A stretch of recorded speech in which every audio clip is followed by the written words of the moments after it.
அம்மா சொன்ன கதை. The story mom told.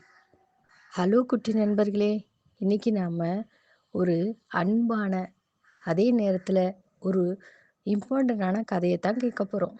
கதையோட தலைப்பு அம்மா சொன்ன கதை.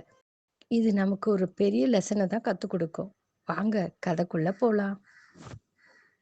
ஒரு அழகான புல்வெளி காட்டுல துளசிங்கிற ஒரு குட்டி முயல் ஒன்று இருந்துச்சு. துளசி ரொம்பவும் துருதுருன்னு எப்பவும் ஓடி ஆடி விளையாடிக்கிட்டே இருக்கும். அதோட அம்மா துளசிக்கு தினமும் தூங்குறதுக்கு முன்னாடி ஒரு கதை சொல்லுவாங்க. அந்த கதையில நிறைய நல்ல விஷயங்கள் இருக்கும். துளசி எப்பொழுதும் அவங்க அம்மா சொல்ற கதைய ரொம்ப கவனமா கேட்கும். ஒரு நாள் அம்மா முயல் ஒரு கதை சொல்ல ஆரம்பிச்சுது. ஒரு காட்டுல ஒரு குறும்புக்கார நரி இருந்துச்சாம். அது எப்பவும் பொய் பேசி மற்றவங்களை ஏமாத்துமா. ஒரு நாள் ஒரு பெரிய பொய்யால அது ரொம்ப பெரிய ஆபத்துல மாட்டிக்கிச்சு. யாருமே அதை நம்பல. அதுக்கு உதவி செய்யவும் யாரும் முன் வரல. பாவம் அந்த நரி ரொம்ப கஷ்டப்பட்டுச்சான் அப்படின்னு அம்மா கதை சொன்னாங்க. கதையை முடிக்கும்போது அம்மா முயல், என் செல்லமே, எப்பவும் உண்மையைத்தான் பேசணும். பொய் சொன்னா மற்றவங்க நம்மளை நம்ப மாட்டாங்க, நல்ல நண்பர்களும் கிடைக்க மாட்டாங்க அப்படின்னு ரொம்ப அன்பா சொன்னாங்க.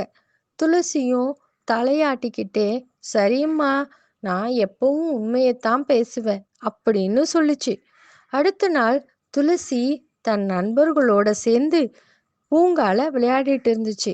அப்ப விளையாடும்போது தெரியாம ஒரு நாய்க்குட்டியோட புது பந்தை உடைச்சிருச்சு. ஐயோ, என்ன பண்றது அப்படின்னு துளசிக்கு ஒரே பயம்.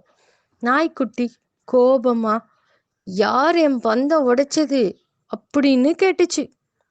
துளசிக்கு பொய் சொல்லி தப்பிச்சிடலான்னு ஒரு யோசனை வந்துச்சு. ஆனா உடனே அதுக்கு அம்மா சொன்ன கதையும் ஞாபகம் வந்துச்சு. பொய் சொன்னா யாரும் நம்மளை நம்ப மாட்டாங்க, நல்ல நண்பர்களும் கிடைக்க மாட்டாங்க அப்படின்னு அம்மா சொன்னது மனசுல ஓடுச்சு. உடனே துளசி தயக்கத்தோட இருந்துச்சு. ஆனா ஒரு நிமிஷம் யோசிச்சு தைரியமா நாய்க்குட்டி முன்னாடி வந்து நின்னு, நாய் நண்பா, என் பேரு துளசி, நான் தான் உன் பந்த தவறுதலா உடைச்சிட்டேன், என்னைய மன்னிச்சிடு அப்படின்னு உண்மைய பேசிச்சு. நாய்க்குட்டி முதல்ல கொஞ்சம் வருத்தப்பட்டுச்சு. ஆனா உண்மைய சொன்னதை பார்த்து, தைரியத்தையும் பார்த்து, நீ உண்மைய சொன்னதுக்கு பரவாயில்ல, நன்றி துளசி, வேற பந்து நம்ம வாங்கிக்கலாம், நீ ரொம்ப நேர்மையான நண்பன் அப்படின்னு சொல்லுச்சு. மொத்த நண்பர்களும் துளசியோட நேர்மையை பார்த்து பாராட்டினாங்க. துளசிக்கு ரொம்ப சந்தோஷம் ஆயிடுச்சு. குட்டி நண்பர்களே, இந்த கதையிலேருந்து நாம் என்ன கற்றுக்கிட்டோம்? அம்மா அப்பா சொல்கிறத கேட்கணும். அவங்க சொல்கிற ஒவ்வொரு நல்ல விஷயமும் நமக்கு வாழ்க்கையில் ரொம்பவும் ஹெல்ப்ஃபுல்லாக தான் இருக்கும்.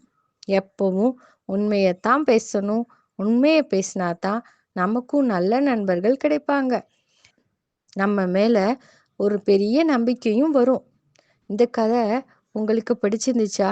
அப்போ கண்டிப்பாக இந்த வீடியோவை லைக் பண்ணுங்க, உங்கள் நண்பர்களோட ஷேர் பண்ணிக்கோங்க. மறக்காம தினமும் ஒரு நல்ல கதையை கேட்க நம்ம சேனலையும் சப்ஸ்கிரைப் பண்ணுங்க. அடுத்த இன்ட்ரெஸ்டிங் கதையில் நான் உங்களை மீட் பண்ணுறேன். நன்றி குட்டீஸ். பாய் பாய்.